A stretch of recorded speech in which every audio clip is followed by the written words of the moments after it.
The 12th process of the Align, Plan and Organize domain, called Manage Risk, has 6 practices. The first practice is to collect data. The entities that are responsible include the business process owners, the Chief Information Security Officer, and several IT heads and managers. The entity that is held accountable is the Chief Information Officer.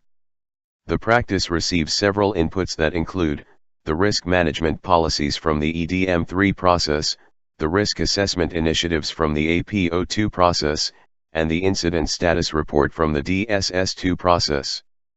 The practice generates 3 outputs, which are the data on the operating environment related to risk to be used internally, the data on risk events also to be used internally, and the emerging risk issues to be used by the EDM3 and the APO1 and 2 processes. The activities involved in this practice include establishing a method for collecting and analyzing risk-related data that covers the internal and external operating environment.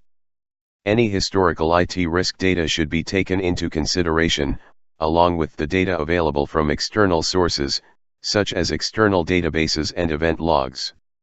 Risk events that could cause damage to the IT assets and services should be recorded and categorized. Periodic reviews should be performed as risk factors could change, or new risks could emerge. The second practice is to analyze risk data. The entities that are responsible include the business process owners, the Chief Risk Officer, and the audit and compliance functions. The entity that is held accountable is the Chief Information Officer. The practice receives 3 inputs, which are the business impact analysis from the DSS4 process, the evaluations of potential threats from the DSS5 process, and the threat advisories from external sources. The practice generates 3 outputs, which are scope of risk analysis to be used internally, the IT risk scenarios also to be used internally, and the risk analysis results to be used by several other processes. The activities involved in this practice include identifying the scope of the risk analysis efforts, taking into consideration the asset criticality and the risk factors.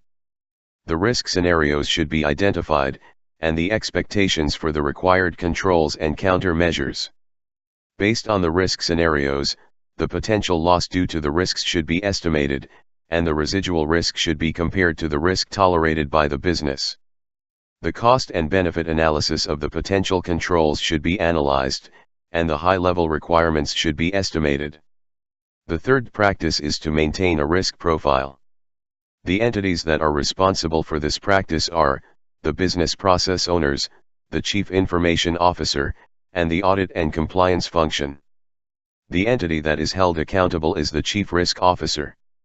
The practice receives several inputs that include the risk tolerance levels from the EDM3 process, the supplier risk from the APO10 process, and the evaluations of potential threats from the DSS5 process.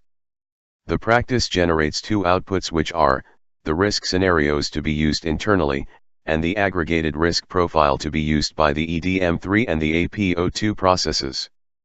The activities involved in this practice include identifying and documenting the business processes and all their dependencies, such as the personnel, infrastructure, suppliers, applications, and their reliance on IT services and resources. The dependence of the business on IT should be considered when aggregating the risk scenarios, and captured along with all the relevant information into the risk profile. Risk indicators should be defined to be able to regularly monitor the risks and identify any trends.